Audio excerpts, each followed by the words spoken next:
ನಮಸ್ಕಾರ, ಪ್ರಜಾ ಫ್ಲಾಶ್ 10ಗೆ ಸ್ವಾಗತ.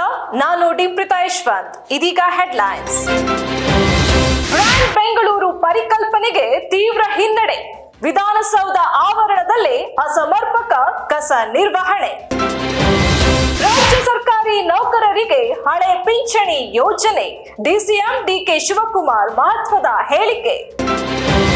ದೊಡ್ಡಬಳ್ಳಾಪುರ ಅತ್ಯಾಧುನಿಕ ಎಲೆಕ್ಟ್ರೋರೈಸರ್ ಸೌಲಭ್ಯ ಉದ್ಘಾಟಿಸಿದ ಕೇಂದ್ರ ಸಚಿವ ಪ್ರಹ್ಲಾದ್ ಜೋಶಿ. ಮಂಡ್ಯ ಭರ್ತಿಯತ್ತ ಕೆಆರ್ಎಸ್ ಜಲಾಶಯ. ಕಾವೇರಿ ನದಿ ಪಾತ್ರದ ಜನರಿಗೆ ಜಿಲ್ಲಾಡಳಿತ ಮುನ್ನೆಚ್ಚರಿಕೆ.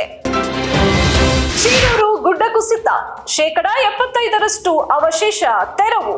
ಮತ್ತೆ ಲ್ಯಾಂಡ್ ಸ್ಲೈಡ್ ಭೀತಿ, 6 ಜನರ ಶವ ಪತ್ತೆ, 4ವರಿಗಾಗಿ ಶೋಧ.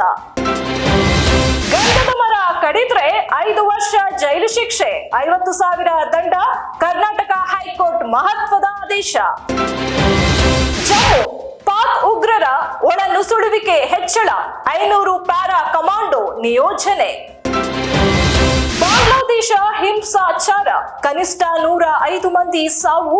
ಕರ್ಫ್ಯೂ ಜಾರಿ, 300ಕ್ಕೂ ಅಧಿಕ ವಿದ್ಯಾರ್ಥಿಗಳು ಭಾರತಕ್ಕೆ ವಾಪಸ್. ಮಹಿಳಾ T20 ಏಷ್ಯಾ ಕಪ್, ಪಾಕಿಸ್ತಾನವನ್ನು ಮಣಿಸಿ ಶುಭಾರಂಭ ಮಾಡಿದ ಭಾರತ.